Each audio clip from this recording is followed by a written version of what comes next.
안녕하세요. 건기창입니다. 오늘은 안동시 농업 경쟁력 확보하려면 농촌 일손, 농업 보조금, 농업 용수 등 기본 문제부터 해결해야 된다는 주제로 이야기를 나누어 보도록 하겠습니다. 농경이란 스스로 씨앗을 뿌리고 가꾸고 먹는 것입니다. 수확한 것을 어떻게 저장하고 조리하고 먹을지 궁리하면서 우리의 문화가 형성되었다 해도 과언이 아닙니다. 그러나 농사가 농업이라는 산업으로 인식되면서 문화의 근간이었던 농사에 대한 즐거움이 차츰 줄어들기 시작했습니다. 농업이 발달하지 않는 나라는 선진국이라 할 수 없습니다.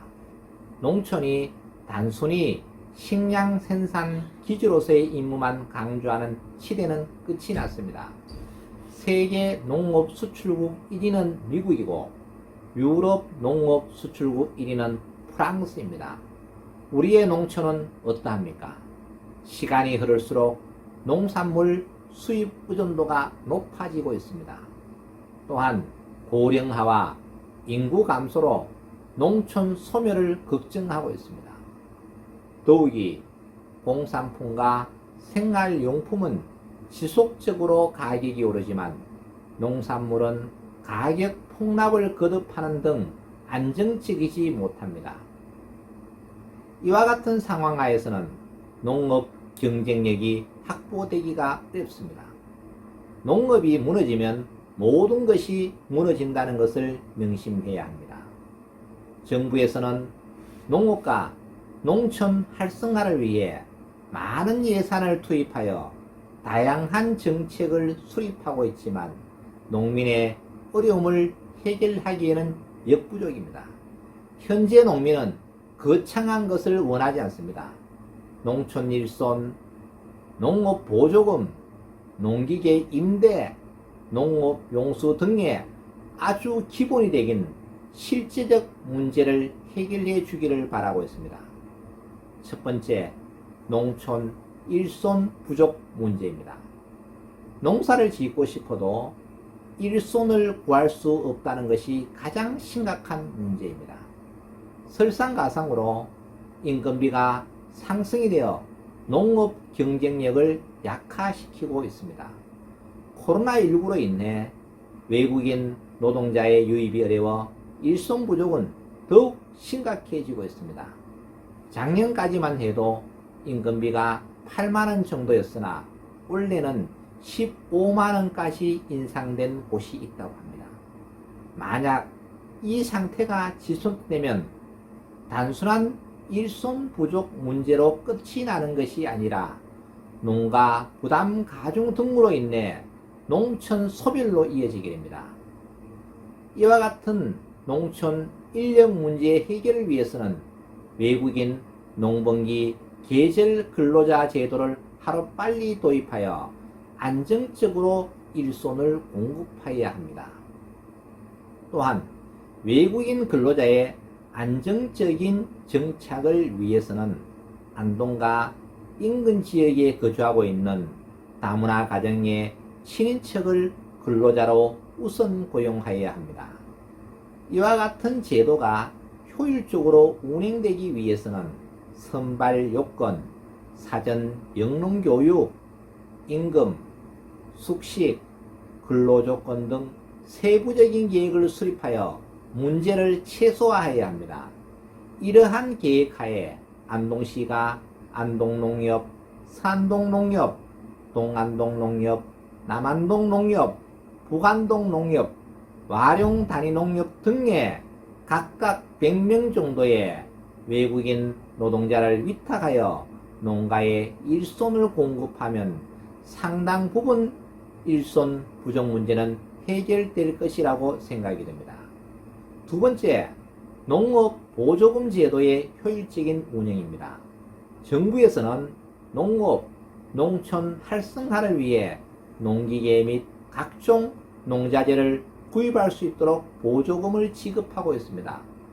그러나 농민은 농업 보조금이 농기의 값을 올리는 농가 부채의 주범이라고 하소연을 하고 있습니다.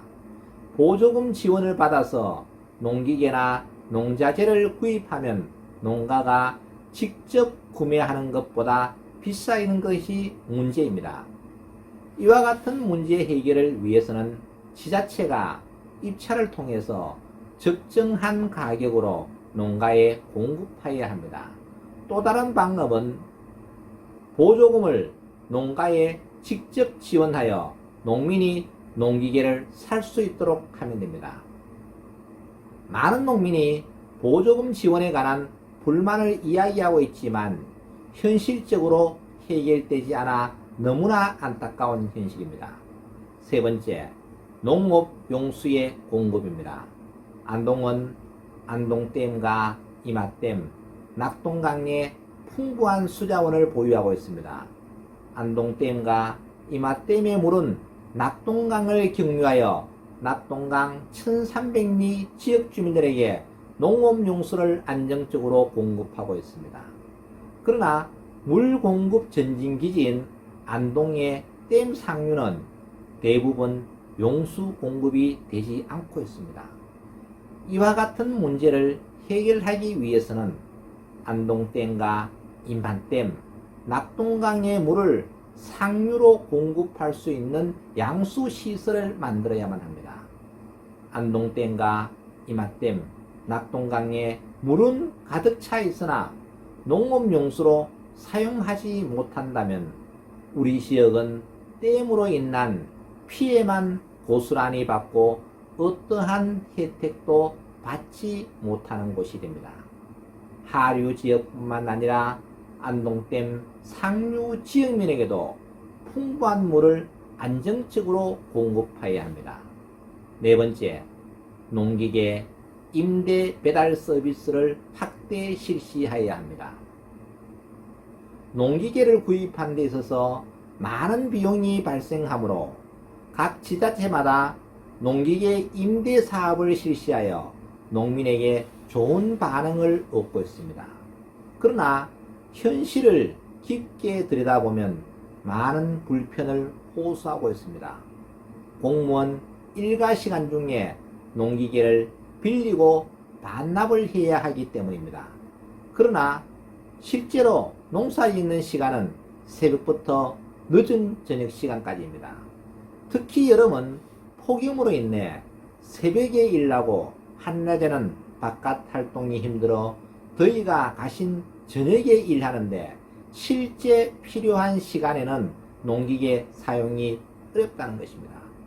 설상가상으로 농기계 임대 비용보다 운반 비용이 많이 들어 농가에 큰 도움이 되지 않는다고 합니다.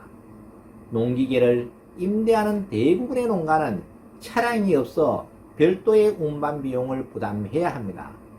이와 같은 문제를 해결하기 위해서는 농업기술센터에서 농기계를 농장 현장까지 배달 서비스 해야 합니다.